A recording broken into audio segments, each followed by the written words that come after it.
I've had many leading experts on this show, including Matthew Walker, and they've all said the same thing about sleep. They've said it's the biggest positive investment you can make in your own performance. You can have the best strategy in the world, but if you're consistently tired, poor decision-making will follow and eventually cause other things to fail in your life. So if you're looking to optimize your recovery, you should start looking at what you're sleeping on. Our sponsor, Helix, makes high-quality mattresses tailored to your body. It doesn't matter if you run hot, sleep on your side, or need something firm. Helix has a mattress for you. And I asked them recently to send one to a member of my team, and Juan received it. And we travel a lot, so when he's home, quality sleep really matters. And he told me he's getting the best sleep of his life.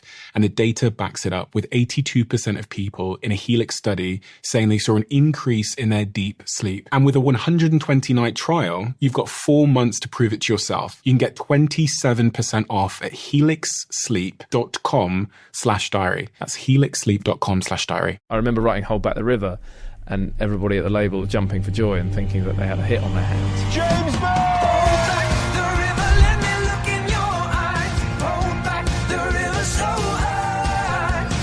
I dreamt about being on those stages in front of all the people that my heroes were in front of.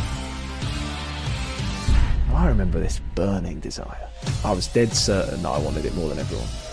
Chaos and the Calm comes out, debuts at #1. That's crazy. And the winner is James Bond! Thank you so much, this is insane. Nobody could have made us understand it was going to be traumatic. Who I was on the Chaos and the Calm campaign, I needed to stop all of that for my soul and my mental health. Yeah, it's pretty fucking intense. Ed Sheeran's invited me to open for him in football stadiums around Europe. And the bit I hate to admit, and I'm anxious to confess, is that life can take a toll on people. To be male and talk about your feelings, it was more about, can you suck it up though? It's all like an act. Would you do it all again? I'm really concerned about what happens next. So without further ado, I'm Stephen Bartlett, and this is The Diary of a CEO. I hope nobody's listening, but if you are, then please keep this to yourself.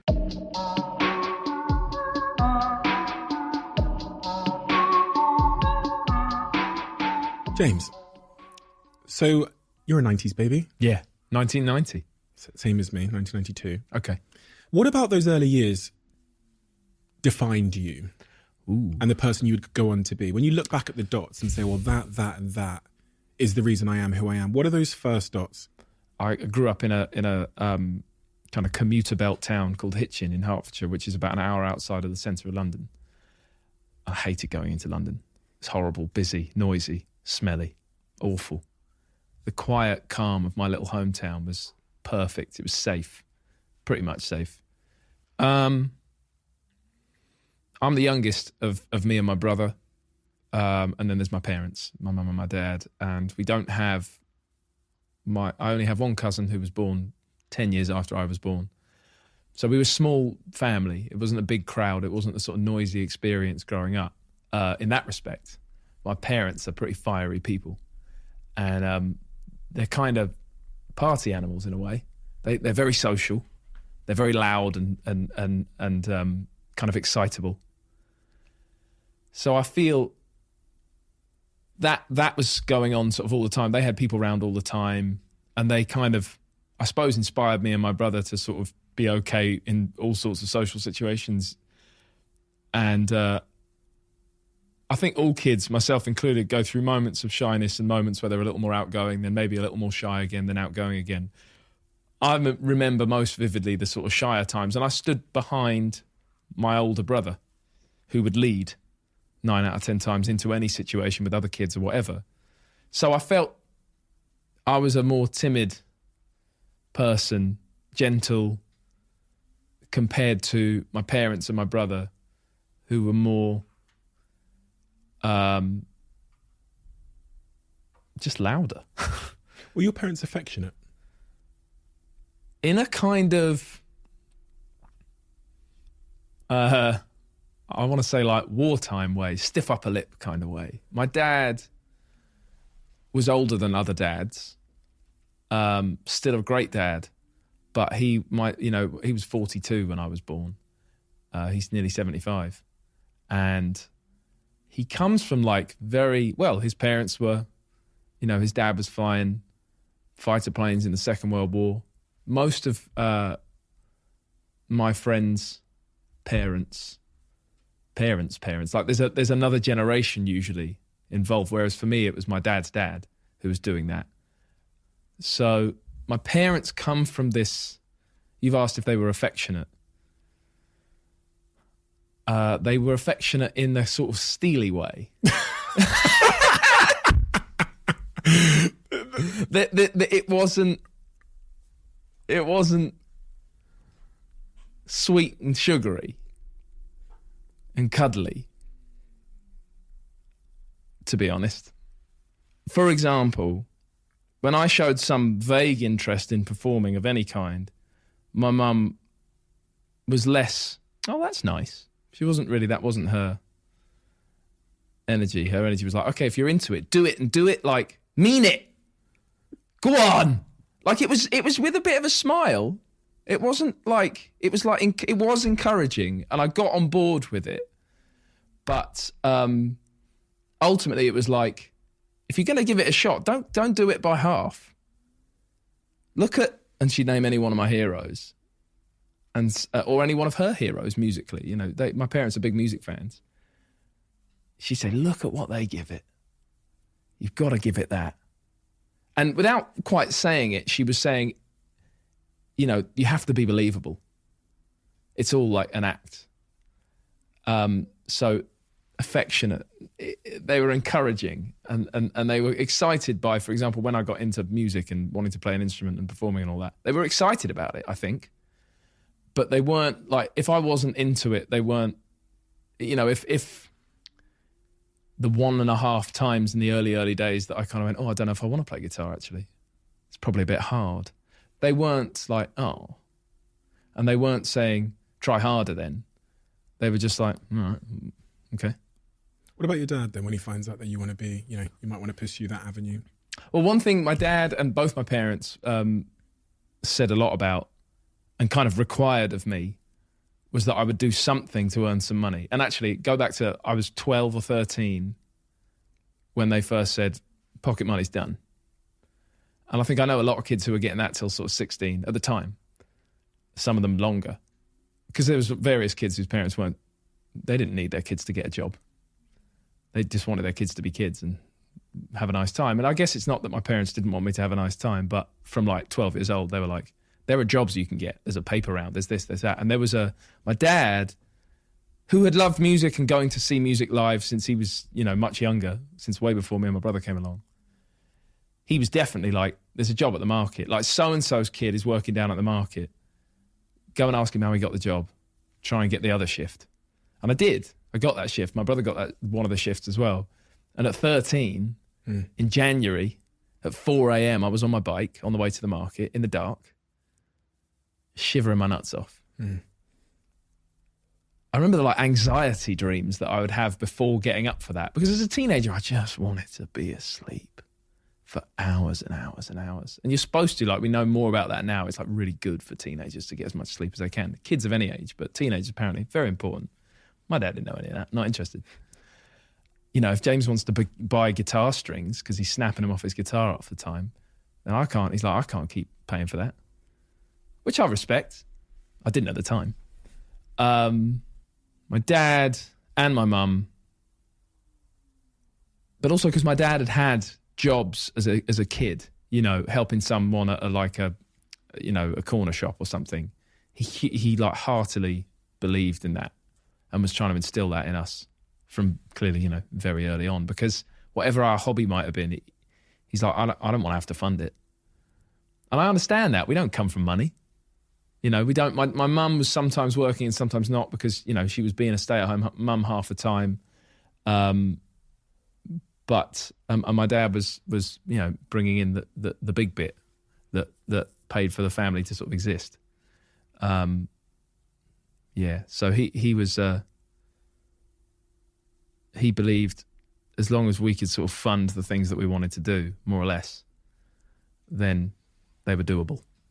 You talk a lot about how having idle time is really, really important to discovering who you are and being a creative and finding yourself.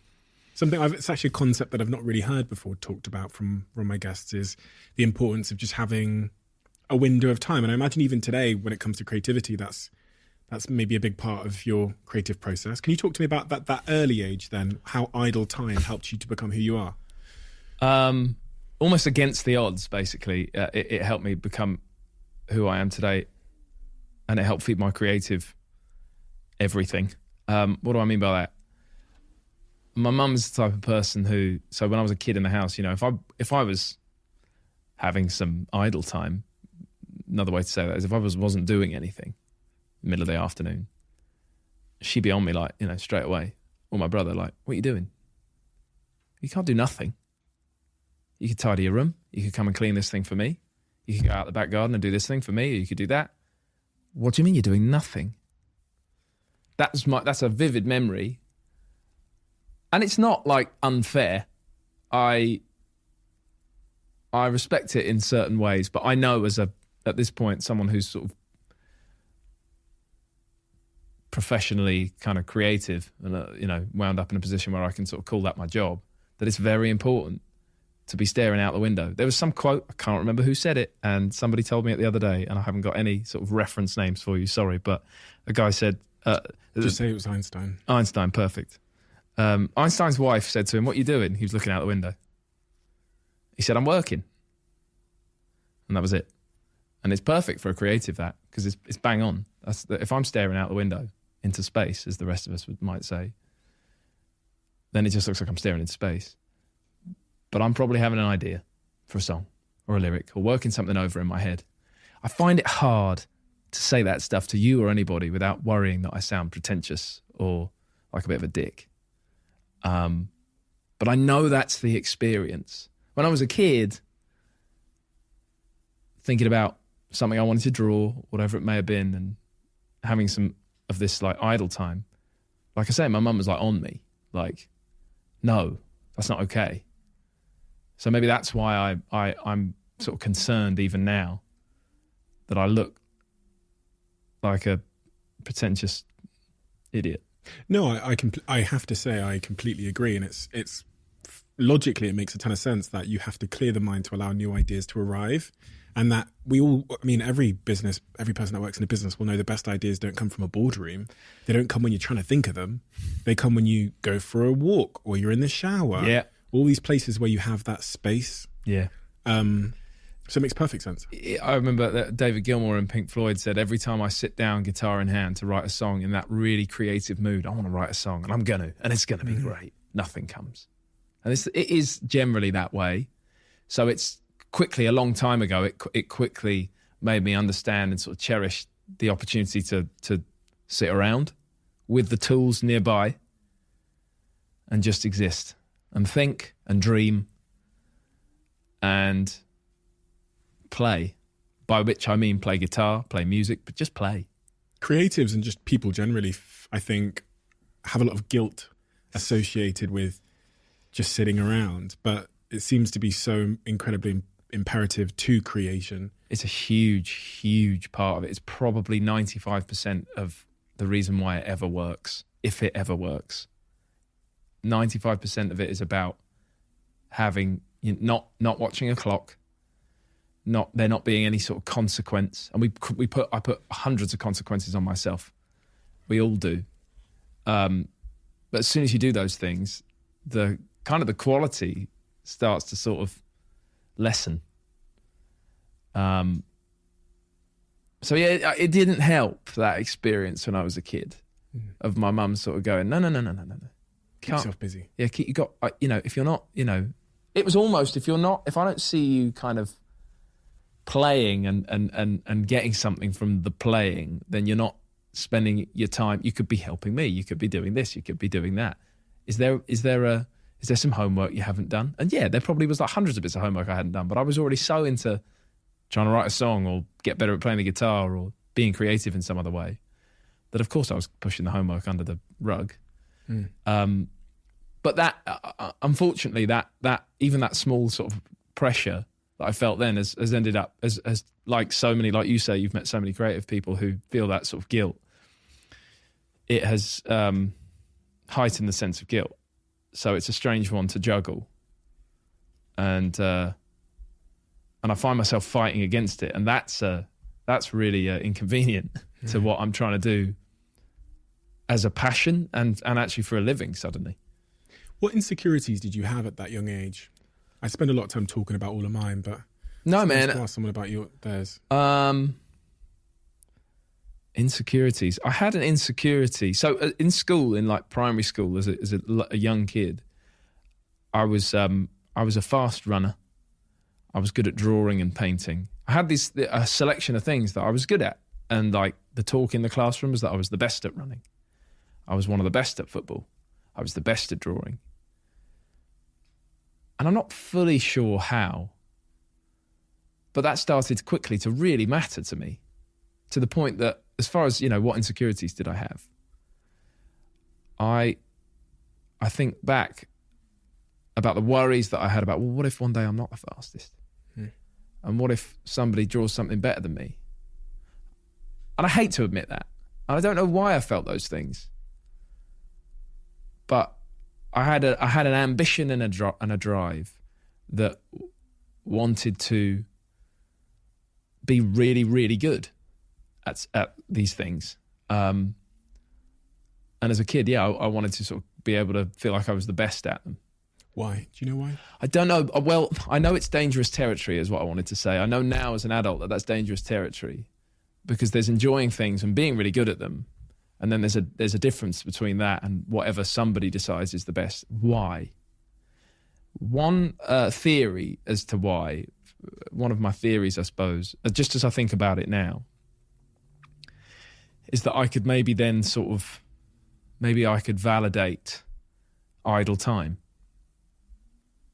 I think I really enjoyed, and to this day I really enjoy, having an endless amount of time and space to create.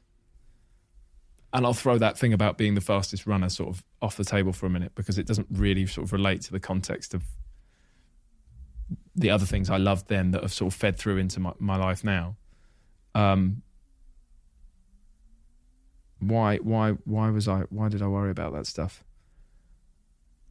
But yeah, I wanted if I could say people think I'm really good at this, then I could have a reason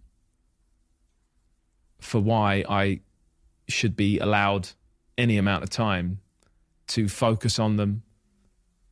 Yeah. And you could present that evidence to who? My parents, anybody trying to stop me doing it. A part of my conscience, because I have a conscience that feels guilty. I'm looking at the clock all the time. It made me a very punctual person. But I also look at the clock out of paranoia. How much time have we got? How much time have I got? And it shouldn't matter at all to creativity, that. But I find myself doing it all the time. I have a baby now. We have a 9-month-old daughter and Ada. Ada. Some people do pronounce it Ada. Some people. Ada's much better, to be fair. I learned this. But Lucy took Ada out the other day. And because Lucy's the absolute greatest, she was like, it'll just give you a load of time to just have a guitar, next to you and think about the things that you you see what I'm getting at? She just gave me, hey, you just do you for a bit. That's a gift. That was a incredibly generous, given now I know what it's like to be, a first-time parent, and it takes a village. And still, an hour into that time, I knew I was an hour into that time because I looked at the clock. I didn't need to, but I still carry it. It's fucking frustrating. Was there anyone in your circle at that early age that made you feel like that quote unquote wasting time or not using time in a evidently productive way meant that you were a lazy person? That was part of the language of who and what I grew up around. Like I say, like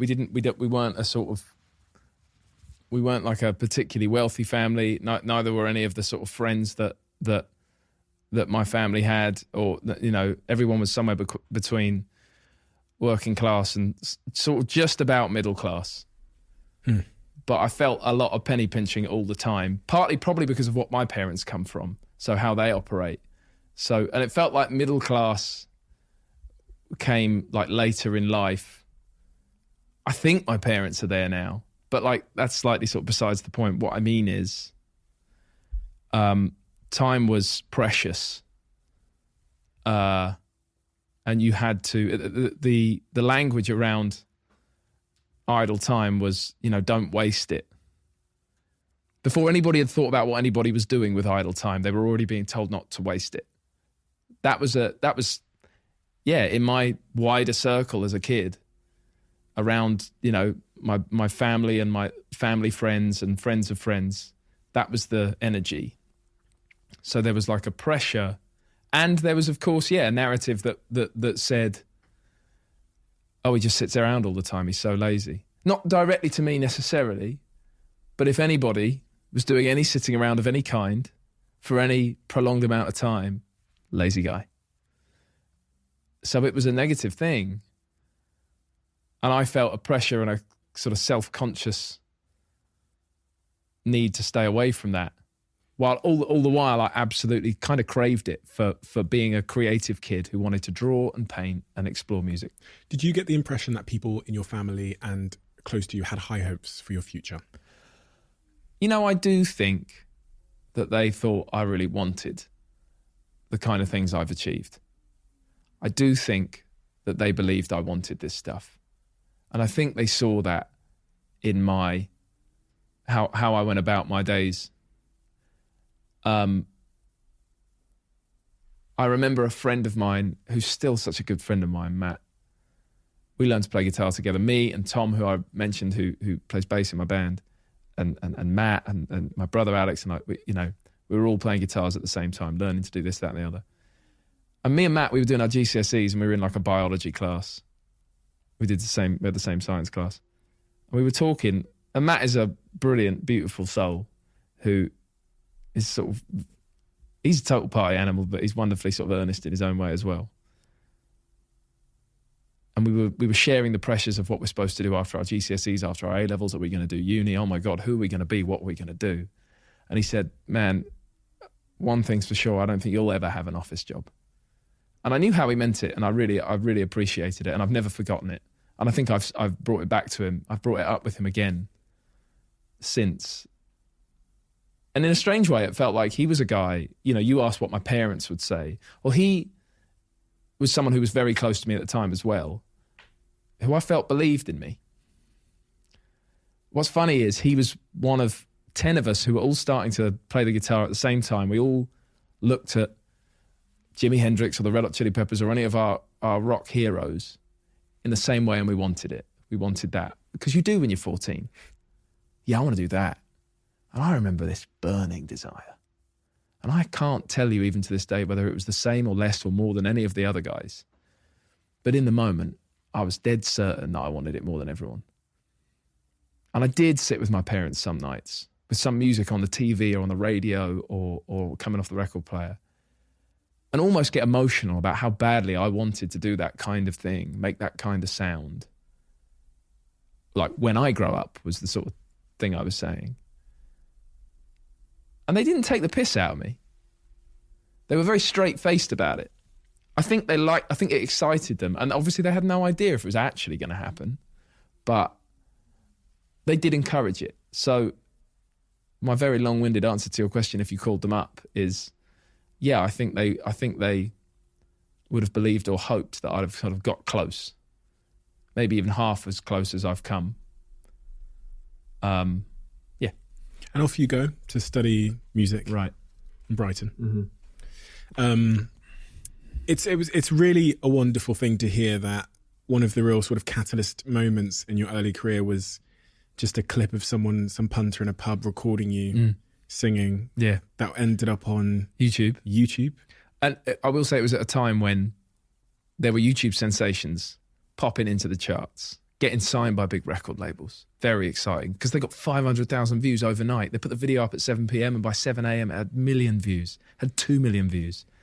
That video that went online with me, it was there for 6 weeks or more.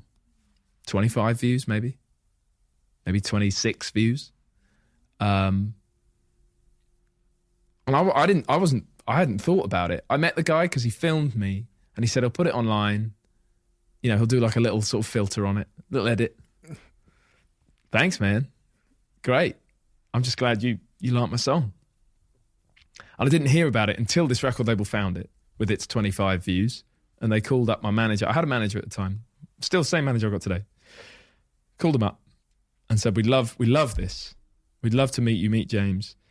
Can we fly you to New York? Which was a sort of, that's where they were based, the record label. And it was just a very whirlwind, exciting experience just to go and meet these guys. They just wanted me to come and sit and sort of play for them like in the flesh. And so I did. And they went on to be the label that I sort of signed to after a second visit. And it was all very exciting, given that it feels like, you know, that was one of a million open mic nights that I was performing at that time. Just rolling up, putting my name down, playing 3 songs, moving on to the next one. What has that taught you about knocking on doors and you never know which one's going to open? You know what I mean? Because, as you say, people will look at that and go, oh, fucking so lucky, you know. But what has that told you about the nature of how life happens? And I guess it's taught me to use the idle time.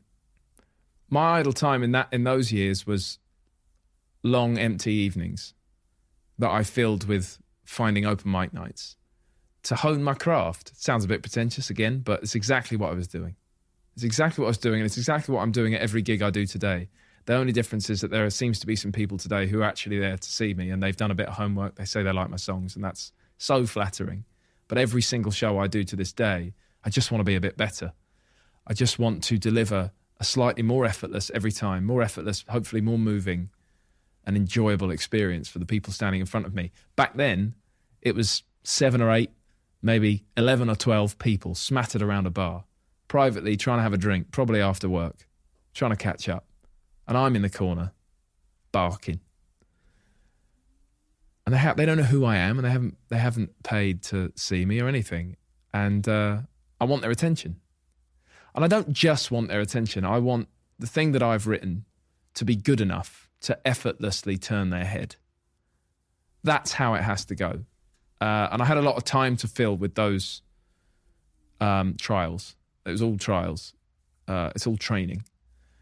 So I did. And I remember earlier than when that guy filmed me in that bar, I remember years before that when, for example, I was taking a couple of originals and a couple of covers to an open mic night, and people really enjoyed my delivery of the covers, which was really encouraging. And then I'd do an original, and I'd play the verse and they're just talking away, and I'd play the chorus and they're still talking. Then I'd play the bridge and a few heads would turn, and I'd go home that night thinking the bridge has got something, but the other bits need work. Clearly the other bits need work, because I didn't have them in the verse and I didn't have them in the chorus. But I had them in the bridge. And that's why it was all training. And so I go home. This was when I'd moved to Brighton, actually, particularly. I had a lot of idle time between lessons and the course that I was doing. And I filled it with just trying to be better, just soaking up. I was going to a record shop. This is just right before streaming sort of exploded. It wasn't like a thing, so I was buying records still. The difference, I suppose, for my generation at that time is I put them on my computer and stick them on my MP3, and I could walk around without a stack of CDs in my pocket or in my bag. Anyway, I was soaking up as much as I possibly could. Just trying to get better, trying to create a more enjoyable experience for anybody who's in front of me. Because that's all I love about music. And that's what I want to, that's why I want to do it. Because for some reason, I want to be able to create that for other people. People often overlook that part, but it seems to be, if there was a sort of a through line or a common thread between all the guests I sit here with, whether they're comedians or they're music artists, the ones that have become really successful and also really unique, and yeah, unique is the right word, really unique, is you get this like bit before where they were performing to no one and kind of just doing it for the love of it for themselves. Mm-hmm. And it seems to be that, in fact, that moment is the defining moment. When no one's there, when there isn't the arenas, and there's that part there, that 10,000 hours part that they talk about is the most important part. Somehow I think it probably is. Everything that might follow that, or that does, or everything that followed that for me has been so important. But there are moments in the very beginning for anybody, whatever they're doing, that are vital to what happens next. 10,000 hours is the right, like, description and reference. And all those open mic nights, and I was busking when I was in Brighton as well, which is kind of wild. You're just walking down the street with a guitar on your shoulder, and then you stop amongst all the other people you're walking next to, and you have the balls, the confidence, somehow, the courage to start singing at people in the middle of the street. It was always terrifying until I was sort of getting into the first chorus of a song. And then I could almost sort of blend in, but give it some to try and catch some people. Anyway, those times, they are vital. It's about learning about what doesn't work. It's about sometimes, there's people who are like hell-bent on talking over you. And they've every right to. They've every right to. If they haven't come to see you intentionally, or it's not a private, actual sort of venue where people buy tickets to come, then they've every right to. And it's it was always about how I managed in those situations. I remember going into noisy pubs that wanted to hold an open mic night at the same time, and someone plugging me into a PA saying, "Go on." And me thinking, this place is rammed and they're all just having the greatest night of their lives, just having a big old chat and they're drinking their pints and all this. And I've got to sing into this. And I remember being so excited. I remember thinking, I'm going to get them all. I don't know that it worked every single time, but I remember winning over rooms and leaving. So these weren't open mic nights, actually. I remember in between the open mic nights, there'd be some individual who'd seen me and say, "Will you come and play at my pub?" Which felt like a real win. Mm. "Will you come and play at my pub on Thursday night, on Saturday night, whatever it might be, Sunday night?" I say, "Yeah, all right." And half the time they'd say, "There's 20 quid in it for you." And I say, "Oh, absolutely." "Play for an hour." "Sure." You could pay me nothing to play for 2 hours at that time, and I'd have done it. I just wanted the opportunity, the stage, the microphone, the opportunity. And I remember, a couple of like really busy rooms full of people who had no idea who I was. And I remember you catch some eyes of people going, "Oh, here he is, another guy plugging in a guitar. Let's all sort of speak up a bit," when he sort of pipes up. I remember thinking, I'm going to get you.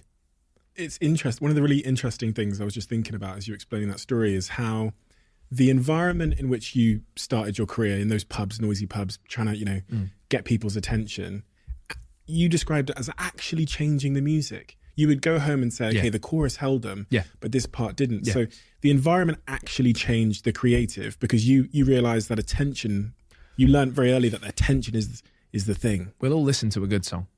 Yeah. But, people forget the ones that aren't good enough. That's a quite a sort of brutal sort of comment in itself, because I can't guarantee that every song I've ever written will hold every room in the world every time. But I still love it enough to try again and try harder. It does change the music. It absolutely changes the music, because until I changed those things, I was playing something that wasn't, because I was often going back to the same rooms. Not always, and it always eventually changed, but I would go back to the same place because that's just another place that I knew I could go and play a few songs. And if across a 2-week period I didn't get round to changing some stuff and I still played the same song, then it just wasn't, every time it wasn't working. Every time I was getting them for the same minute in the song. Maybe it was the second chorus or something. So you have to adapt. If you just keep taking the same thing and ultimately flogging a dead horse, if I kept doing that, I was never going to be on any of the stages that I'd seen my heroes on. When I was a kid at home and I was being affected by all that stuff I saw on TV, on VH1, pop-up video, or even music in movies, or any live stuff that I got to see on TV, that was broadcast on TV, I dreamt about being on those stages in front of all the people that my heroes were in front of. So many people singing their words back. And I was never going to get there if I just stubbornly took around the same song that I wrote when I was 17 that I might have thought in my heart of hearts was so incredible. That doesn't matter. I have to open my mind up to what other people think and accept it. I was trying to understand and learn that as a 16-year-old, 17-year-old before I got to Brighton. When we were, me and my brother and Tom, we were in a band as 13, 14-year-olds, and then we were in another one as 15, 16-year-olds, and 16, 17, and to 18, and to 19, then I left. The bands kept changing. I just said another one and another one. Often I was moving it on. Right. Because something wasn't quite good enough. And so I thought, well, let's change it into this, and let's change it into this thing, and let's tweak that bit, and let's make that bit better. And we'll change the band name, and we'll be this, and it'll be fresh for people, and then we'll keep them. I don't know why I was thinking about that back then in such a sort of like A&R kind of mindset, but I was, and I still sort of do. So 6 weeks after that clip of you singing in a pub, 6 weeks after that clip goes online, you end up signing a record deal in New York, right? Yeah, there was 2 visits to New York, so it was probably more like sort of a couple of months, 2 or 3. Better for the story to say 6. Let's go 6. It was 98 days. And 4 hours. Very quickly after that clip, you end up signing this record deal. And then soon after that, your first EP comes to the world, The Dark of the Morning. Yeah. 5 tracks. I listened to it earlier on. Oh, yeah. It wasn't on Spotify, so I had to go on Apple Music. There you go. You owe me 16 quid. Oh, I'm joking. I wish it was 16 quid on Apple Music. Just for the subscription of Apple. No. It's all good. It's a really great album. And thank you. What was that like then? That first EP goes out into the world. Does your life change at that point? There was a change. It all felt too fast. I think once I signed a record deal, as exciting as the initial sort of part of the ride was, everything started to move quite fast. And in hindsight, what I realise, I was nervous about the pace of things, but I had this huge, I don't know what to call it. It's a record label, obviously. This huge like backing, this body of people who wholeheartedly believed in me and wanted to sort of throw me kind of in at the deep end, but really just sort of throw me in the ocean where it's all really going on. I'd been like on the shore, training, open mic nights, little shows, solo acoustic stuff, whatever, writing, trying to get better, staying up all night, writing, using all that idle time. Learning to swim. And then they basically looked at me, having visited New York a couple of times and played them some songs and gone, oh, you're ready to be in the sea. You're not like surfing a big wave yet, but we're going to put you in the sea now. And I was like, whoa. So it was fast, but... Within a year, you've got a headline, sold out UK tour. Yeah, there was, and you know, on the one hand, yes. On the other hand, it was rooms full of sort of 50 to 100 people, but they were all there to see me for the first time ever. They'd all bought a ticket because somehow they'd found my music. They'd found the EP, which again, like because of where streaming was at, it didn't go straight onto Spotify and Apple and all that stuff. There was some like SoundCloud-like thing. It wasn't even SoundCloud that it went onto where people had to go and find it. And they think they had a choice maybe to pay if they wanted to, which is kind of sweet. Like Bandcamp days. Kind of, yeah. But it wasn't even Bandcamp. I mean, I don't know. I wasn't there yet. But so I had those songs and they were like, let's record. There was like a couple of months between recording that EP and releasing it. It felt very fast and it was exciting. But yeah, I'd been in this training mentality which I was doing kind of at my own pace. I was trying to do it all the time. I was constantly sort of training, as I say. But I didn't appreciate there would kind of be an end to that in a way.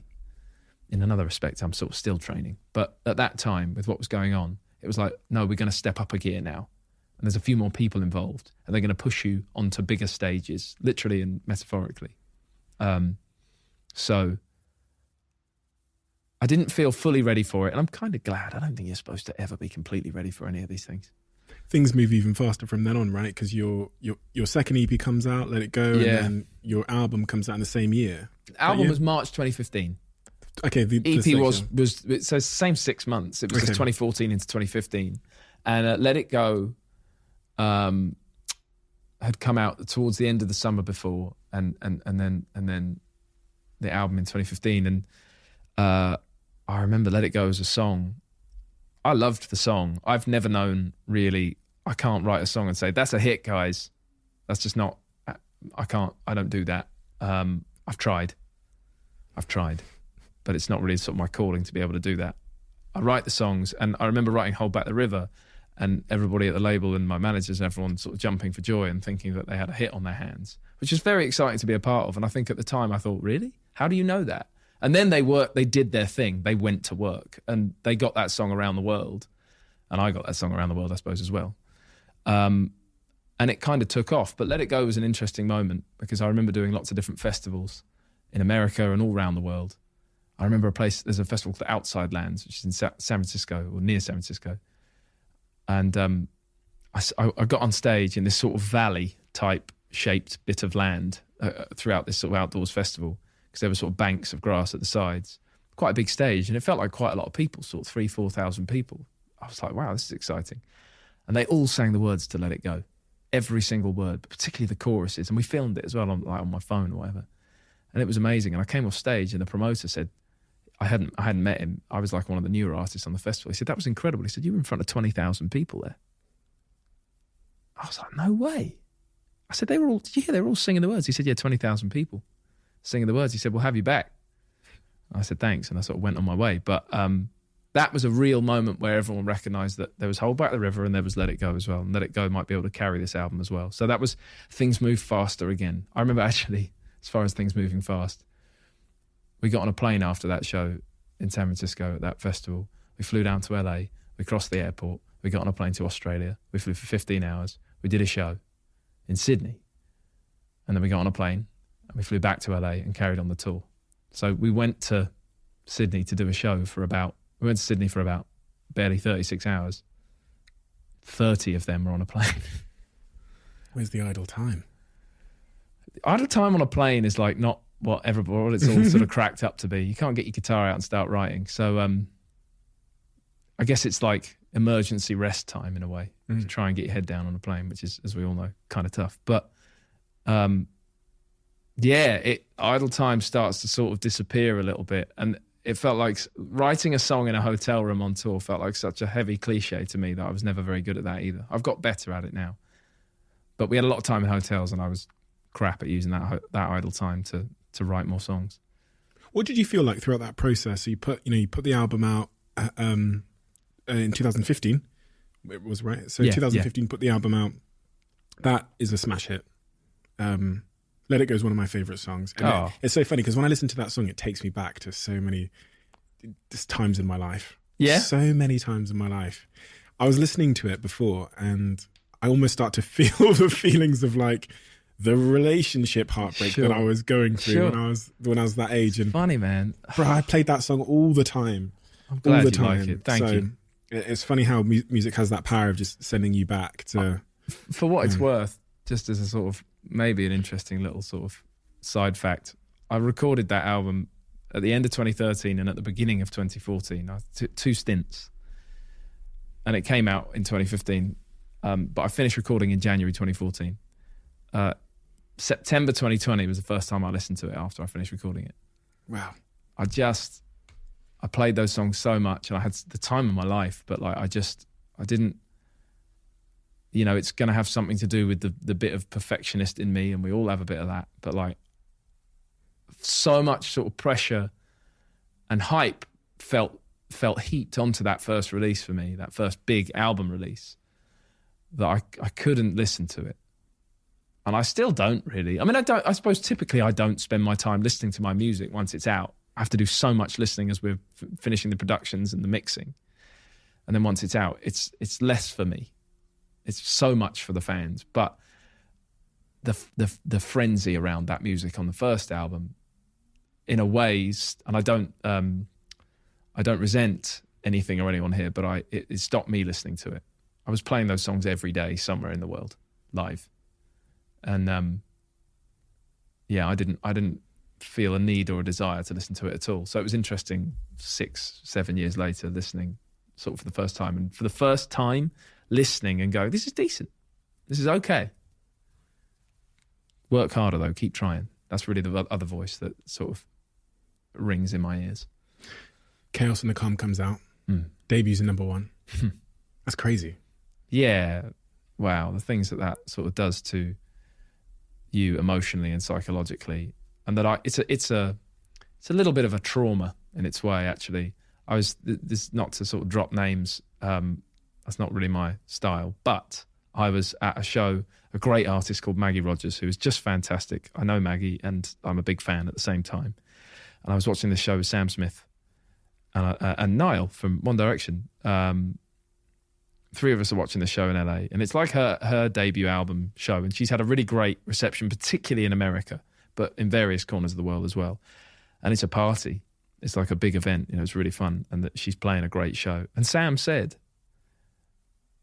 she's about to go on a roller coaster ride and it will involve trauma. And it is trauma, he said. And we know all about it.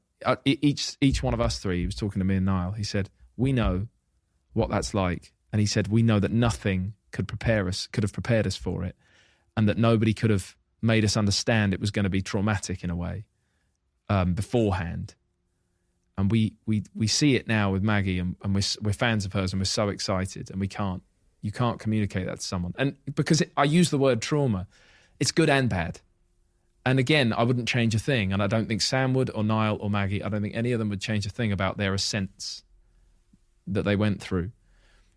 But you just said to me, Chaos in the Calm, debut album went straight to number 1. It did, and it was amazing. And I'm still trying to work it out to this day, when I talk about sort of trauma, because it really affects and changes someone's life, and changed my life. And I love so much about what happened, and I would love to experience that again. But also, it changed so much about me and my life, and I'm still trying to work that out. Does any of that make sense? All of it makes sense. Cool. The part of the trauma that changed you, what is that part? Ooh. Great expectations follow. That's difficult. And I thought my duty was to come with something brand new again, second album, third album. And I'm having a great time. I've just put out my third album, and I can't believe I even get to say that. It went in, it was number 4. It's a top 5 album. Not everybody gets to say that about their third album. So I'm so grateful for the reaction. I really am. And yet there's a part of me that, spent such a long time promoting that first album after it came out that, I would like to create that exact same experience again for different music that I've made. That is easier said than done every single time. The chances of anyone getting a number 1 album at any time, there's only one number 1 spot, Me, as a lover of so much music, with so many influences and inspirations, different artists, records, songs, I put a handful of those into, at the end of the day, I put a handful of those into my first album, what inspired it, And then that created me as an artist. And I arrived, the shock of the new on my debut album, and a bunch of people around the world said, yeah, I'll buy that. Literally and metaphorically, I'll buy that. I'm into that. And I represented something to them. I can't believe that. To this day, I can't believe I represented something to them that they were willing to sort of buy into and want to share and kind of agree with and feel the words and the melodies in their way. And then another album. It's time for another album. It was about showing a different side to myself. And I appreciate now, in the fullness of time, with the greatest perspective, or with greater perspective, years after my second album release, that only I am in my head. Nobody else is. So it was interesting who received the second album, who of all the people that got on board for the release of my first album and followed my music and me as an artist. Some of them came for the second album. Some of them, I guess, kind of went, oh, it's not the same thing, so I'll just sort of come back when maybe it's... I can't sort of speak for people. But my expectation, naively, was that I could do the same thing again by surprising people with something they hadn't had before, because they hadn't had my debut album before. And it didn't quite go the way I hoped it would go. As I say that, I don't want to sound ungrateful, because I had so many people around the world really love my second album. And I'm so grateful for those people. It peaked at number 2 in the album charts. Right? Yeah, I really cannot complain in the slightest. And when the one above it is a soundtrack to a movie, it was The Greatest Showman, that just reigned supreme for so long in 2018 at the top of the charts. There was various number of other artists who didn't, unfortunately, sort of beat that soundtrack either. So they all kind of went to number 2 as well. But it did. It peaked at number 2. People loved it. And they're still telling me that they do. And I'm, there's a real sort of a clash between my gratitude towards all of that reception, and the other part of my brain that I suppose, bought into the hype of my first album and wanted the same frenzy. In hindsight now, if you could go back and you could just move the order of things, you know what I'm going to say, right? You could just move the order of things. Would you maybe put, Electric Light first? Oh, good. I don't know. Because then that would have managed the expectations, right? Yeah, the expectations right. is always the curse of happipiness. It's always the killer of course. everything. Because if I told you when you were whatever age Yeah. that your album would peak at number 2 in the album charts, you'd be over the fucking moon. I would leap. Yeah, I'd leap. I'd jump for joy. Yeah, definitely. Leap yeah. there, nice little plug. Sorry, that's awful. Can we go again on that? I would jump for joy. I did not mean that. Sorry. But would you move the order of things? Honestly. No. I wouldn't move the order of things at all. Because the psychological difficulty comes from purely the fact that you have to almost compete with your own success, right? Yes, it does, but it was all my choice at the end of the day. And I do stand by it. I love Electric Light, and it came when it came. What's interesting is Electric Light, I'm so proud of, and I adore it, every song. It was also a reaction to what I felt personally, to me, was like almost overkill on my first album. I had had enough of who I was when I was roaming around the world on the Chaos and the Calm campaign, what I represented and the songs that I was playing. I needed to stop all of that for a minute. For two reasons. One, it was exhausting. I keep wanting to throw this in. I was very grateful to have that experience, like beyond grateful. But I just, for my soul and my mental health, I needed to creatively kind of go elsewhere. So I did, and I also just had, like I say to you, as a creative, more than one thing or one set of things inspires me to do what I do, and I wanted to celebrate that in the music I created for a second album. So I went deep on David Bowie and Blondie and Prince and LCD Sound System, all that list of artists and more. I love that music, and I don't know that resonated in the same way with all the fans of the first album. It certainly did with some of them, and maybe it didn't so much with others. I can't control any of that. The only thing I can control is what I create, and that I do. There is so much of a part of what I create that I do for myself, which I think is the same for every artist. So I chose to do that. So you see what I'm saying? In ways, it was a reaction to something I needed to do as a reaction to how my first album campaign had gone. I wouldn't have changed the things around, the order of things. When you spoke about mental health there, Yeah. when was your first sort of introduction to mental health? Good question. Because it, of course, has become so talked about in the last 5 years. It's suddenly become like more okay than ever to speak openly about it. My first introduction to mental health. When I asked that question, I mean, I remember at one point thinking, so the timeline of my relationship with mental health is people with mental health. At one point, maybe 10, 15 years ago when I was younger, I thought it meant that you were crazy. And then as I experienced things myself, and then there was a word for them, I understood that we all have mental health. Yeah. And that none of us are too tough to experience different mental health predicaments at times. And then going through my own journey with mental health, that's when I was like, okay, I understand now. As a kid, I thought it meant someone was unhappy and you couldn't help them. Depressed and unable to be helped.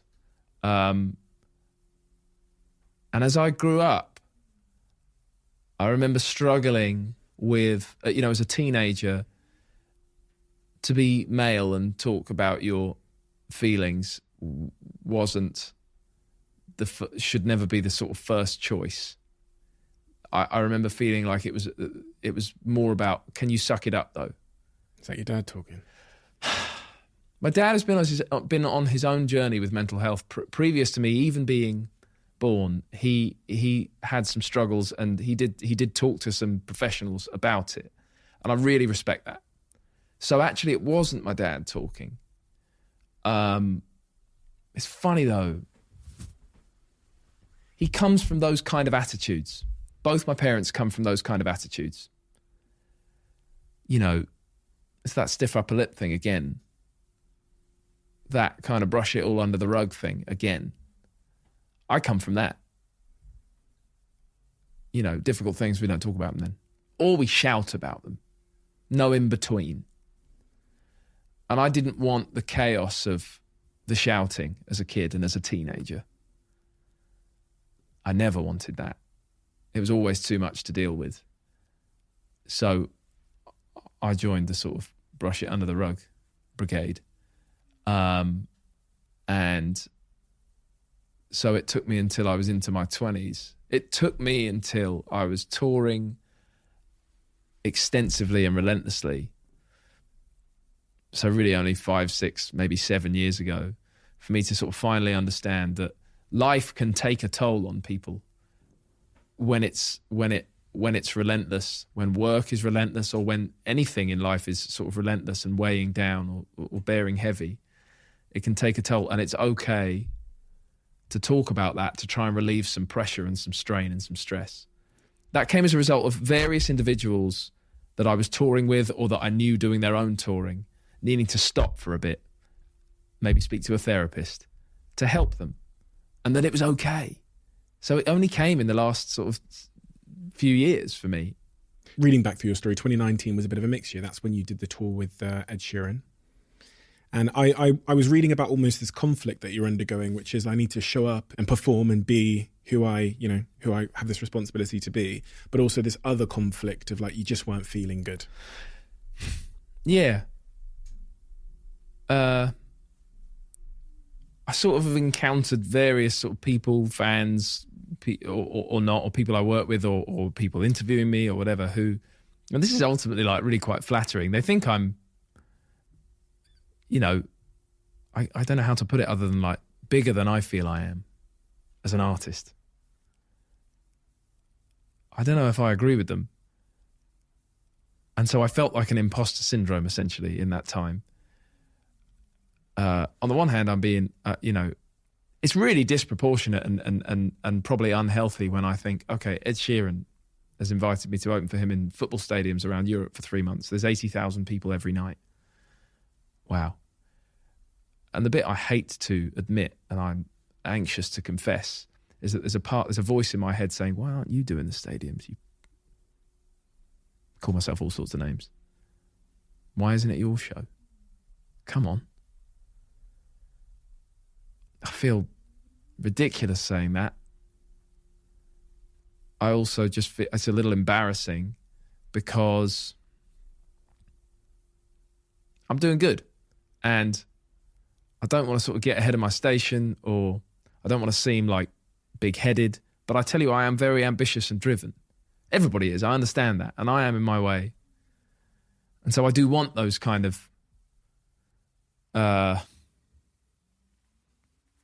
rewards of selling out such an enormous venue, and so many, and so often, in the way that Ed's an example. And also I will say that he was kind enough to have me on that tour as the main support act who would go on right before him. There was 3 of us most of the time, you know, opener, second opener, me, the third opener, and then him.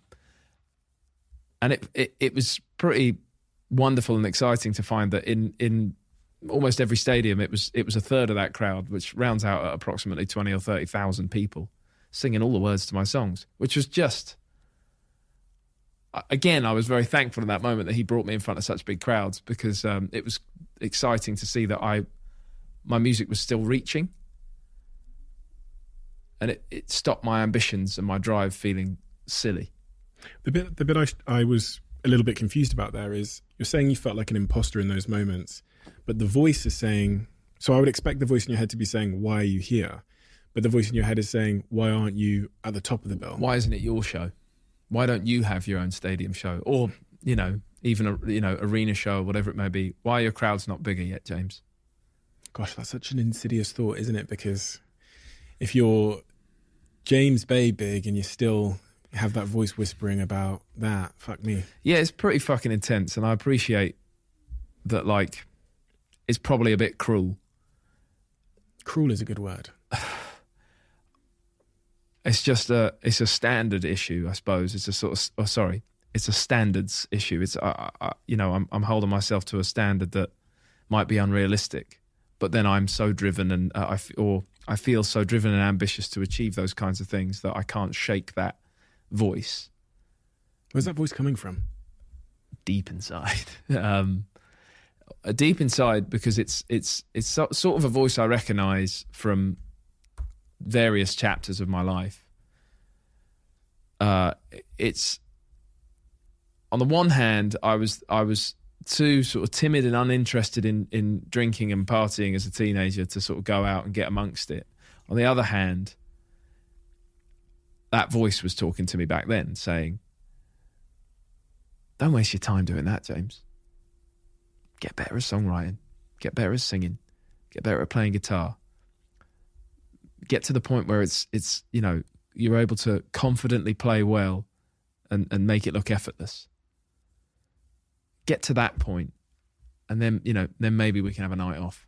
Well, you got to that point, and I'm still working in my mind.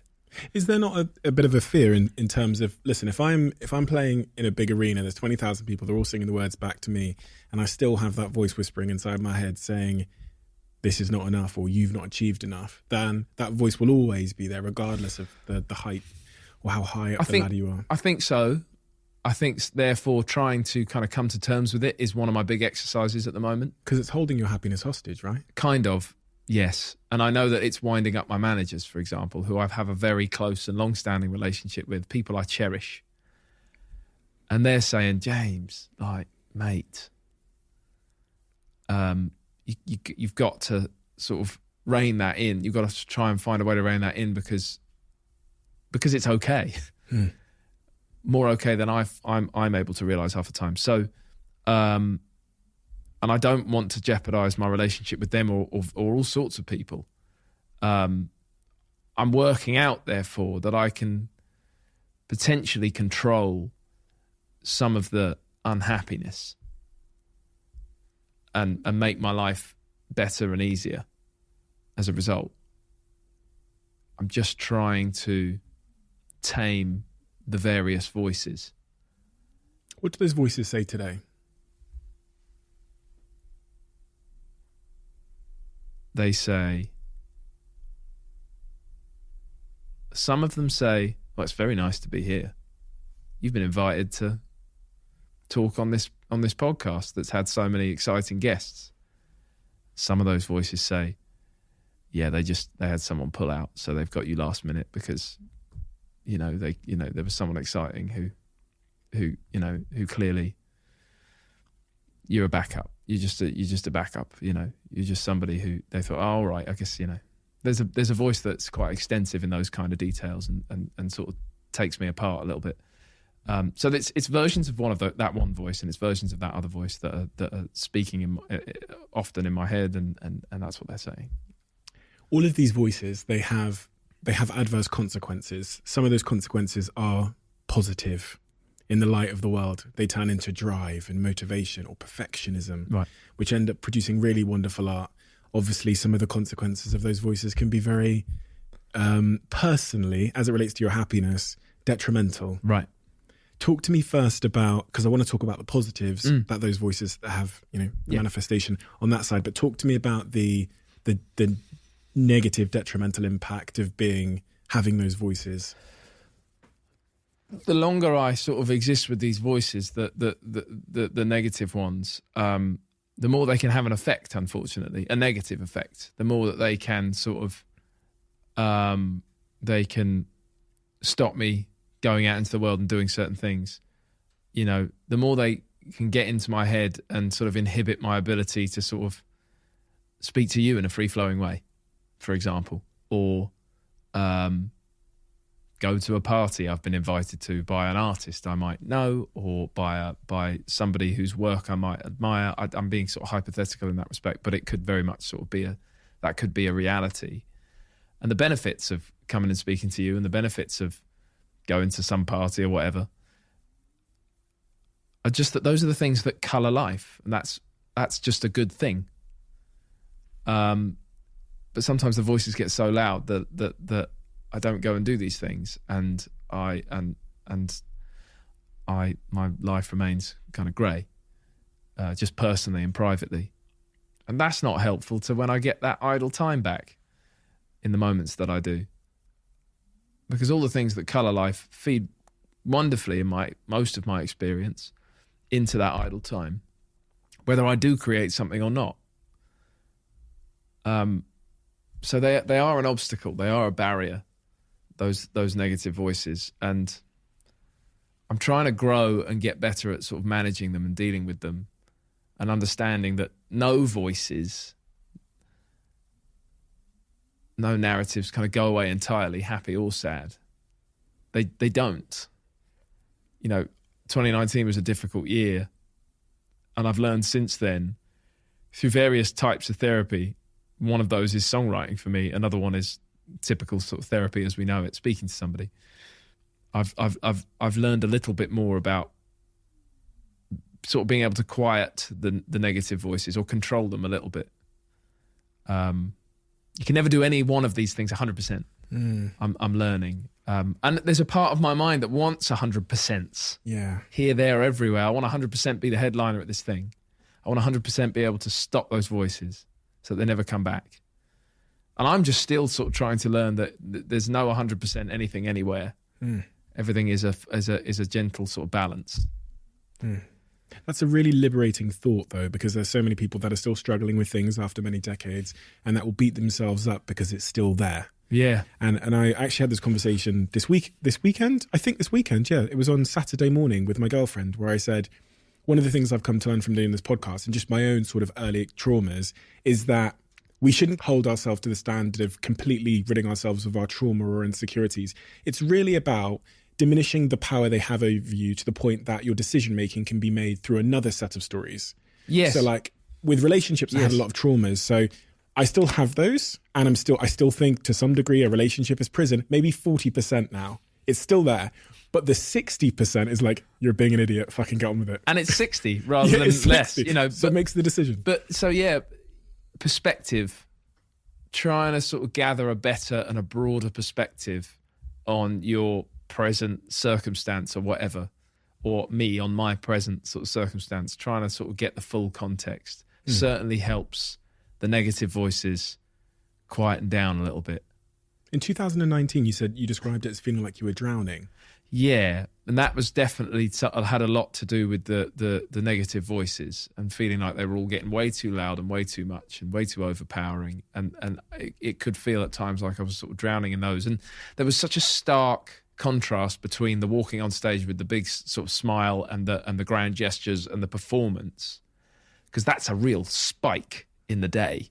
It's a real high. It's wonderful and it's a real process, and I know it to the point that a lot of it is sort of like muscle memory. I'm in the moment, no question. I'm in the moment. I'm very present, but I know how to do all sorts of things on stage, and I know I'm good at them, and I've done them for 35 minutes and I'm off stage and the voices are back. I'm walking down the steps from the stage and the voices are back in there. Saying what? Saying could have been better. Saying they're just waiting for Ed Sheeran on that tour. So, yeah, which they were, granted. But like, they'd take even something like that was okay. You know, it's okay that, you know, it's very exciting and flattering and humbling that I've been invited to open on that tour. And that's what it is. But the voices were turning those things around on me and saying, and using them as a reason to tell me I wasn't good enough. What has therapy taught you about that? Those voices? Well, the things I've just said, really. Therapy's taught me very sort of crucially, it's taught me that they're not going to go away entirely. And I think that's been a really important thing to learn and talk about again and again and again, because I can be quite, I can't think of the word, but I would absolutely like to work out what the ingredients, what the recipe is to get them to go away forever. I'd like to know what it is and use it and be done with it and never hear from them again. And so therapy's teaching me still that that's not the process. The process is about talking with them and asking them, hey, you know, reasoning with myself, reasoning with them, bringing in more context, bringing in a broader perspective, and then asking myself, you know, are these voices right, honestly? Because in the worst moments, I'm saying, yeah, you're absolutely right to all these voices, and I'm not good enough. In 2019, when you feel like you're drowning, what are the symptoms of that? That's a good question, a hard one to answer. The symptoms are so invisible to most people, everybody really, and often me, because I feel a sort of duty, sadly sometimes in my personal private life as well, to be so on so much of the time. Sometimes as a, you know, like a sort of drug I use to keep myself high. It feels like that, because that means that I don't have to feel the sort of despair. You know, again, like when I go back to my parents, my family, my home life, they had lots of people around, very social people, and everything was very up, or it was shouting and fury, or it was like calm water. There was no in between. And it sort of it turned me into this person where, you know, if there are two sides and a river in between, and you know there are two banks, and I'm on one bank and I want to get to the other bank, I always try and jump over the river. And I need to get better at getting in the water, getting a bit wet, wading through against the currents that are trying to send me downstream, and like climbing out the other side and drying off, and it all taking the time that it takes. Because you typically, like the river I'm talking about is never any less than like 20 feet wide. So I'm not jumping over it. You can't. I can't fly. I'm going to have to just get in the water and go through. What is the river in that metaphor? The river is so many things in that metaphor. It's all. It's the river is the dealing with those voices. It's probably confronting, you know, some of the issues that I've carried forward from my sort of childhood, if not a lot of those issues. The river is the fighting with an imposter syndrome, an issue with imposter syndrome. The river is kind of a lot of the sort of demons that I have ultimately. But getting in the water would give me sort of perspective, and wading through that teaches a lot probably about like it being everything being about the journey rather than the destination. In my household at home, it was about, we're furious, we need to get to not furious, so we'll force ourselves straight there By blocking things out. and there'll be no processing and talking about who feels what and how it makes them feel this, that, the other. But perspective is you know, very important. Zooming out in my life, I find is helpful very often. Somebody actually, not to go off on too much of a tangent here, but it really resonated with me. Only a couple of days ago, someone from my label was telling me about her time, a long time ago now actually, but she was working with the Bee Gees, and it was in the early 90s. And they're a household name to us today. We know, everybody knows the Bee Gees music like they know other household names. And this lady was talking to me, she was saying, she said, I was about to turn 34 and I was working with Barry Gibb. And he said, what do you think of my music? What do you think of me as an artist? She'd been quite open with him about, I'm about to turn 34, I'm ancient. People in pop music think they're ancient beyond 21. Everybody. And he said, no, you're not. No, you're not. You're not ancient. Don't be silly. Because he was in his 50s or something at the time. He said, what do you think of my music? What do you know about me? He said, you're a legend. She said, you're a household name legend. I love all your records. You're brilliant. He said, you know what? He said to her, when I was 33, I just got divorced. I'd fallen out with my brothers. I hadn't had a song on the radio for years. If we were doing any gigs, we were playing working men's clubs. This was the late 70s, I think. And he said, I was 33 and we'd had our initial sort of spike, our high, our hits, late 60s, very early 70s. We had it all and it went away. And I always believed that in pop and in music and in entertainment, you have your big moment and then it's all down from there. He said, and then someone offered us the opportunity to write a soundtrack for a movie. The movie was Saturday Night Fever. And obviously ever since then, you know, he's talking as a 50-something-year-old. He said, it's just been up and up and up from there. And now you're telling me I'm a household name. He said, unfortunately, if I'm honest, he said, I still struggle with all sorts of these demons, that I'm not good enough and having this and that sort of success. But he said, I've got more perspective now, and I appreciate when you tell me that you think my work is so well known. And I thought before all that it was all over. Well, I just thought it was a decent bit of wisdom from, obviously, yes, granted, he's a total legend, and he's going to be quite a good example in that respect. But like, so easy to slip into that mindset of like, it's all done. You've had your time. But life is long. I'm trying to remind myself of that. You're what, 31? Yeah. Fucking nuts. Ancient. No, I'm joking. That is so. Most people don't start their careers by that point. Yeah, yeah, I guess. But the drive is there. I keep coming back to things I've said before. The ambition is there. I'm very hungry to be doing it. What are you hungry for? Connection. It's And my favourite thing about music. Where does that come from? In music? Performance, creating, writing, recording, releasing, performing. There in all of that is so many opportunities for connection. Not just with fans, but with people I work with as well. I cherish my working relationships.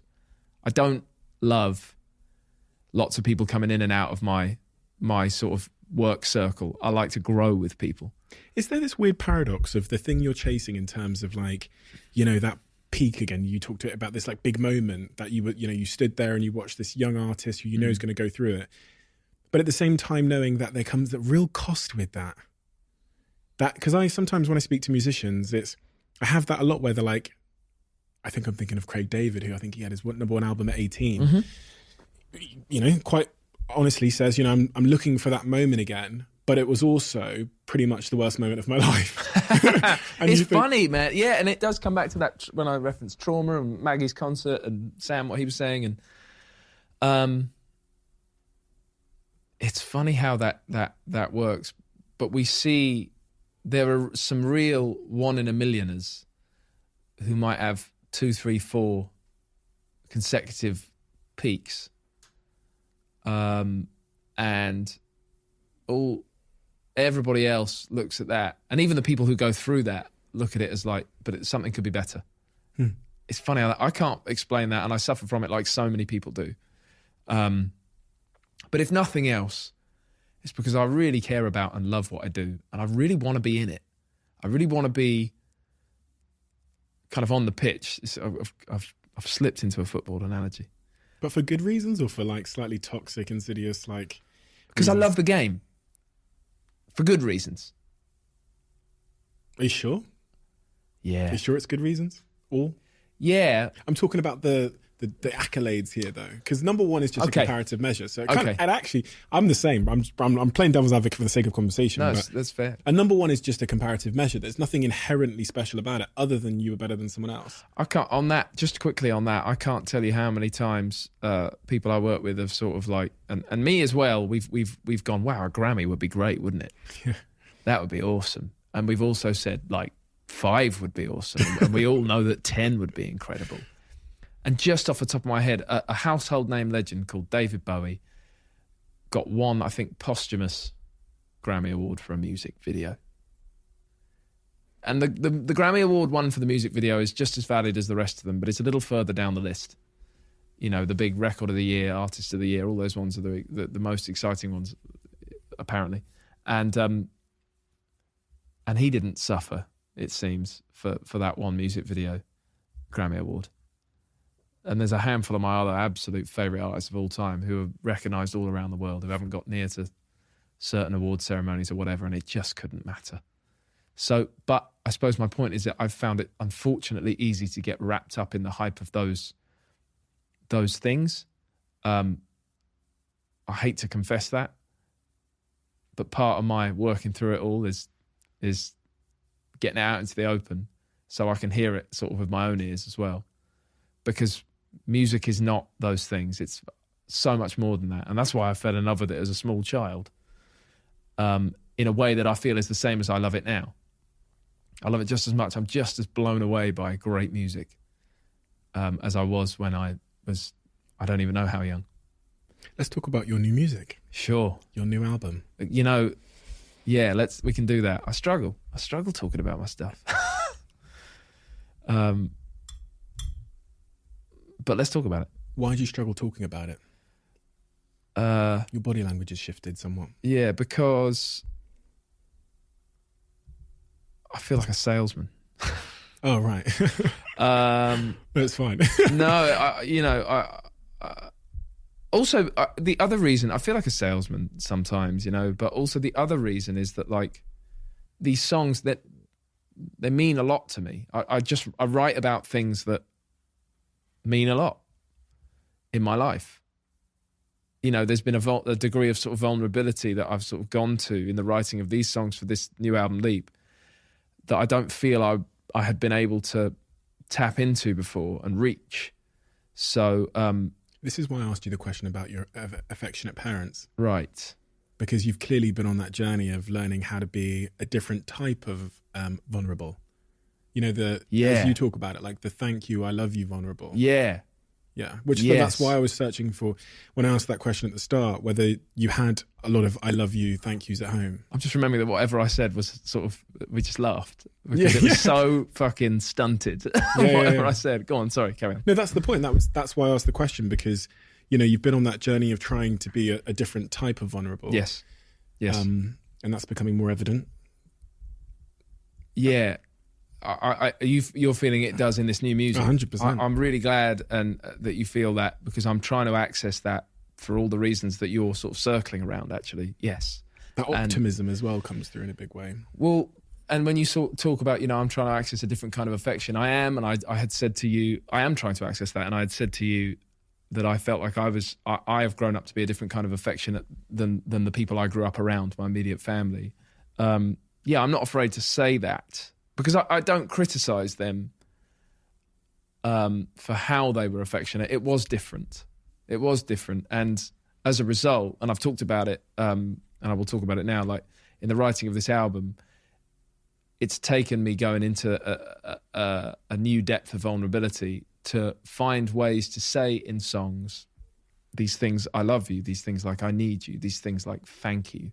Because those phrases were not thrown around freely in my house. It's not to say they didn't exist in my house when I was a kid. It's not to say they didn't exist there. But I'm not used to that environment. But I want it. And I've had a baby. And I want it in her life. And I didn't write these songs when she wasn't here yet when I wrote these songs. But for half of them, I knew she was on the way. So it changed my perspective again, and it probably did affect the writing. And but it's all sort of so honest that it's of course rooted in feelings that are about me and how I feel. And I'm trying to change the landscape, my immediate sort of landscape in my life, my personal life. And that's why songwriting is such a therapy, can be such a therapy for me. Because those very personal issues and scenarios will come out in my songs, and then I'm actually glad to say that I've arrived now on this third album with songs that manage to say those affectionate things that we've now listed a number of times. That I'll happily list again, but Make you feel a little bit make me feel a little bit uncomfortable. That's so funny. But yeah, there's a song called, there's a whole bunch of songs in this album I could happily and easily reference, but One Life has been a big moment. One Life is a song that has been was a big turning point in the writing. I love the gesture, I've only got one life and I want you in it, as a lyric, as a notion. Who's that for? Lucy. 110,000%. What does she mean to you? Everything. Why? She knew me before I, got near the music industry. I think she knew me. We weren't together, but she knew me, but like intimately as a friend before I even was certain how much I definitely wanted to leave my safe little hometown, venture into the big wide world and try and do music. And she's wanted to sort of stick with me ever since. And there were many years when we had no idea where it was going or if it was going anywhere, and we're still not certain. We still live every day like it could all be gone tomorrow. and you know, as a result, in the healthiest way I can possibly express, I feel like I need her. She has got the most healthy and brilliant bullshit radar I've ever met. You know? Mine's not so good. Mine's sort of attracted to the shiny things and the shiny possibilities. And she's like, I suppose I'll say she's got my back, often better than I have. Have you told her how much you appreciate her in person? I hope so. I do try to, and you know what? In a beautiful way, she'll say, "Yeah, all right, shut up." You know, she'll say like, "Yeah, all right."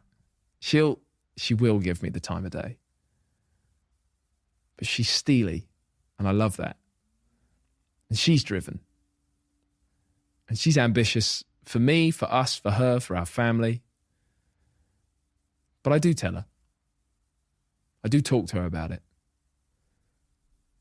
What do you think your life would be like without her? God forbid. Calamitous, tragic, difficult.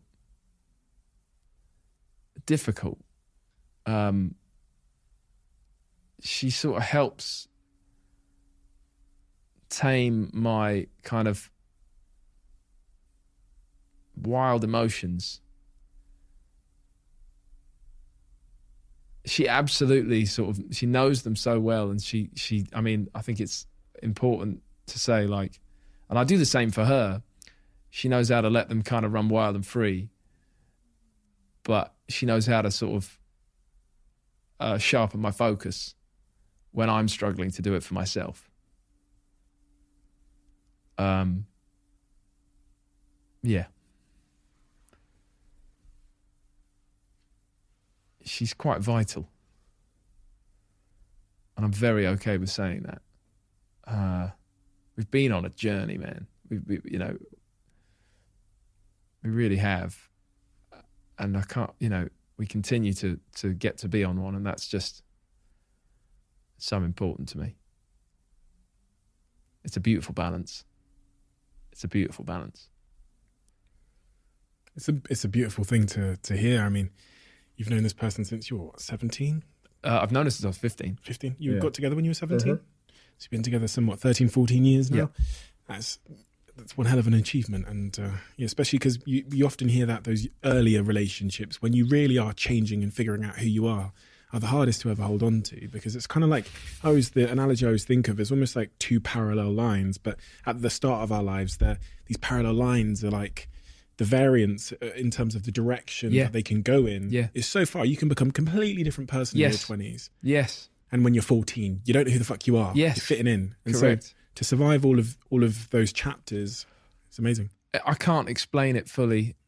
It feels like a wonderful sort of coincidence sometimes that here we are all falling through life. And our paths have never veered too far away from each other's. There's something about it that all kind of just comes down to chance, which I love, because she never compromised, especially in the earlier years. She had an opportunity through the degree that she did to go to America for a year, and she did it. And we decided to sort of hold on to each other in that time. I didn't get to go, but we sort of said we'd be together and just sort of see you on the other side, sort of thing. But that's where chance goes out the window, because that's hard work. True. And this is some with the sort of soulmate analogy, which can sometimes be a little bit dangerous. It can. I was asked if I believe in soulmates the other day, and I didn't know what to say. Yeah, because like yes and no, right? Like because we yes, but I suppose as I look back in a sort of pragmatic kind of fashion at that moment when she went away, it was such a big, scary, big, wide world moment for her. And I went into my first year living away from Hitchin, my hometown. First time ever that I was like on my own, doing my shopping for myself, or like, paying the rent for myself. And to check in with each other every other day when the time difference allowed on Skype or whatever it was, or a very expensive text message, was so critical to us feeling all right. And all anybody's ever trying to do, whatever age they are, is just feel all right. She helps me do that, did back then and still does. And I know I do the same for her. You know, she's like a sort of anchor. And, you know, the rest of me is sort of floating around in a stormy sea. How much did that go into this album, Leap? How much of that, those feelings towards her and that new sort of ability to be a little bit more vulnerable? More than ever before. I've been very honest in all of my lyrics that I've sort of ever written, really. But vulnerability requires me to... Being vulnerable in my sort of lyric writing requires me to kind of be more direct and open up and be more open and talk about what I'm talking about in the songs. So much of what she means to me went into this album in a more vulnerable and more direct way than it ever had before.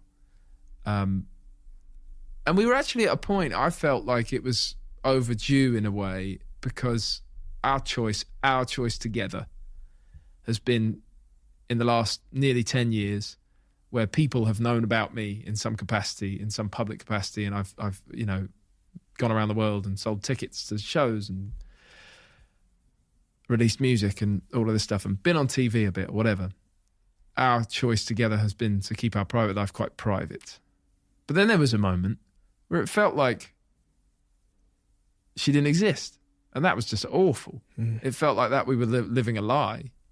So it's overdue in a way that I'm saying, this is Lucy. She's like one whole half of me. And more than that, here's what she means to me. So on the one hand, it's the first time I've been more sort of public about sort of talking about my relationship. On the other hand, it's a total celebration. And rightly so. If she was sitting here now listening to me say that, she'd be like, cool down. Simmer down. Like, you're getting a bit over this, because she's the most humble person I've ever met. But yeah, it was sort of time. Why Leap? We need another 2 hours for that. Because it's something I needed. It's been a bit of a mantra as a word. I sort of needed it. I've needed to hear it. I've needed to use it. I've needed to say it. I've needed to exercise it. Leap and the net will appear is a phrase, a quote from a guy called John Burroughs. He said, leap and the net will appear. I read that and it sort of blew me away, because I'm so paranoid about the net, where it is, when it's going to be there, how strong it is, will it hold? I hate to admit, I feel like I'm sort of revealing a side of myself that I'm quite sort of self-conscious about, but I'm very concerned about the net. And I'm quite, can be so reluctant to leap. If that's surprising to people because they think I sort of spend my life getting up on stage, that's a different thing. I know that might be confusing in itself, but it's just something I do and I know how to do and I love, and I compartmentalized it in a different place in a different way. But just to leap in many respects, sort of literally, figuratively, spiritually, whatever, I struggle. What is the cost if we don't leap? You'll never know. You know, you'll never know if the net will appear. I think we want the net to appear. We want to leap, do something wonderful in the air and land safely. And if you don't leap, there's no wonderful in the air and there's no landing safely. So you've not gone anywhere or done anything. And then you're probably dead. Interestingly as well, I think, regardless of really what happens in the air, I think like the leap itself is life. And I think it also almost seems to be the case, like regardless of what happens in the air, you land safely. Part of it seems to me that even if you land on your back, you land comfortably. But I've struggled to trust this. Yeah. And there's been some voices in my head that have really stopped me sort of trusting that beautiful sort of concept that you've just sort of presented there. It was your concept. Well, it was John Burroughs. No. I can't have it back. It's the way that you put it was really great. And So I've looked at it from all angles. Yeah. If it's my concept, then I have looked at it from an angle from which I do celebrate it enormously, which is also the way I think you delivered it then. But I've also sort of looked at it from a nervous standpoint and not moved. But in a fight against and in a campaign against the negativity that I've struggled with in the last few years, and actually a lot in my life, it's not just about 2019. I just was having a particularly difficult time that year. I wanted to use it as an album title to represent so much of what is in these songs. So much of the heart in these songs is about, in the face of difficulty, I have this, and I have you, and that references Lucy quite directly most of the time. You know, that's the you I'm talking about. It's about silver linings. I've struggled to see them when they've been there sometimes. And I just needed to make music that celebrated and represented them to remind myself. Because, yeah, sometimes I feel like I'm drowning. 2019, before 2019, you know. But there is leaping always as an option. Hindsight seems to tell us that the greatest risk is taking no risk at all. So, you know, the most costly leap would be taking no leap. Because if you think about that, and ultimately it means a life of stagnation, it means no challenge, it means no excitement, it means no heartbreak. If you never put yourself in a situation to even be, you know, and so, and I've seen that throughout my life, is just that, you know, sometimes when I think about risk, actually, it's a real misunderstanding of what the risk actually is. The risk actually was, it's funny because when I tell people I dropped out of university, started a business, this business made 700 million, whatever, they go, oh my God, you're so courageous. And my head has always struggled with that concept, that I was courageous or brave. Because in my head, the courageous and brave thing to do was staying at university. Right. That was the risk. The risk was staying and potentially ending up in a life that wasn't for me. The cowardice thing to do was leaving and going for it. That was the coward approach. So I think sometimes if you really analyze, you know, and sort of kind of swap the order around, you can be a bit more empowered. You throw a bunch more perspective at it. Yeah, exactly. And sort of life context it's the life context. People don't realize that they're going to die someday. You know what I mean? And I think about that a lot. I have a sound timer. I don't know if it's behind me today. It's worth reminding. Is that it in the bottom corner? Bottom left? Yes, that's why it's there. I've been looking at that guy. Yeah, because that's the only way you can really see time. Yeah. I think humans struggle with finality and infinity. The two concepts that something can end and that it can last forever. We really don't think we're going to die. Right. We've heard about it. It's a story. I've seen a couple of other people do it. Yeah. But when you think about the things you're consuming your mind with, the concerns, the procrastination, this is not someone who thinks they're going to die. Right. You know, that there's a timer. So this, we think we've got time to procrastinate. Yeah. But no, it's very true. It's worth reminding ourselves once in a while. Just turning it over. Yeah. And oh shit, I've got to go and leap. I've got to go and do something. I've got to go and, you know, take a risk, or else I risk nothing being my day to day.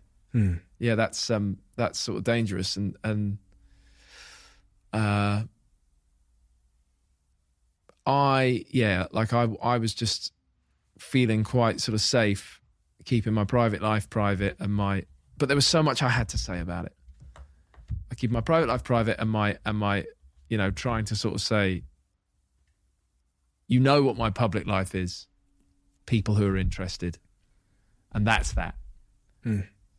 When, I suppose I'll use this word, the most wonderful way to go about it was to share in the way that I have today with you, but also by celebrating one of the greatest things in my life that will always sort of change and evolve, and has done for the time that Lucy and I have been together. So it doesn't sort of set something in stone that I can't then, you know, explore sort of sharing, or, you know, using is the wrong word, celebrating again. It's been sort of enlightening and helped me feel lighter to share it, to celebrate like full stop. Because it's so easy to get dragged down by sort of darker thoughts that are always going to kind of exist.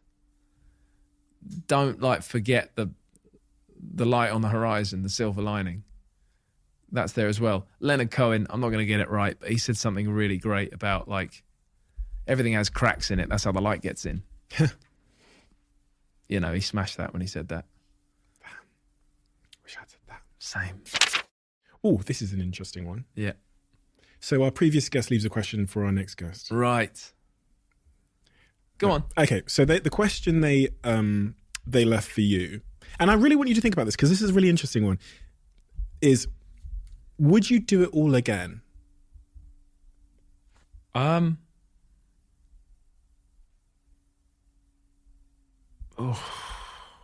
are you battling with that? Because it's like there's consequences with how I ask it. I want to say yes. I want to say I'd do it all again because it was fucking brilliant. I wouldn't do it all again. So much of it was brilliant. But there's a caveat to my answer. I would do it all again if you let me, like, if I wasn't going to waste the time I have going forward. Like, can I just go back in time, do it all again and come back to this moment and then carry on from here as I was? Do you see what I mean? I got you. I don't want to fill the next 10 years with doing the last 10 again. Okay. So, but that's... It's like some Doctor Who shit. Yeah. Well, it would be. You'd have to go through and experience it again. So the next period of your life would be the same thing again, I'm guessing from the question. Okay, this is what we don't know. So, because my answer, the reason I say no is because I wouldn't enjoy doing it all again because you've done it. Like, I personally wouldn't get the same... Oh my God! Wow! Oh, you know. Yeah. See, I was thinking I didn't know that it was. I'd been through it before. The old Men in Black. Men in Black. Yeah. Yeah. Right. So otherwise, I'm answering the same as you. Okay. Interesting. There's a sort of fantastical fantasy world within which I would do it again, where I was just doing it. But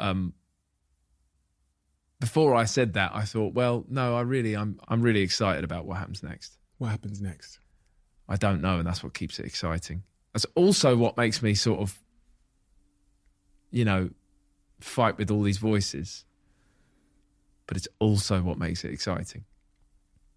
Well, James, you are a person who is particularly enjoyable to talk to. Oh, thanks, man. And I think... Likewise. Very much likewise. Thank you. Evidence of that comes, you know, when you're looking at those music videos and they're giving you a little bit more depth, and you are the person to try and search out the depth from a very, very young age. You're clearly someone that wants to go a little bit deeper, and that makes you a man of my own heart, because this is what I do in my spare times, probably to the detriment of, you know, casual social situations. But your new music is testament of everything you said today. It's evidence that you have unlocked a new sort of, I almost saw it as like a wall falling and like something wonderful flowing out of it that hadn't been there before. Thanks, man. I think people who listen to Leap are gonna feel this conversation, but they're also gonna feel this new side of you that's created art that feels much more relatable because it's much more well-rounded, if that makes sense. Thank you. It really, you know, those are incredibly kind words, and I appreciate them.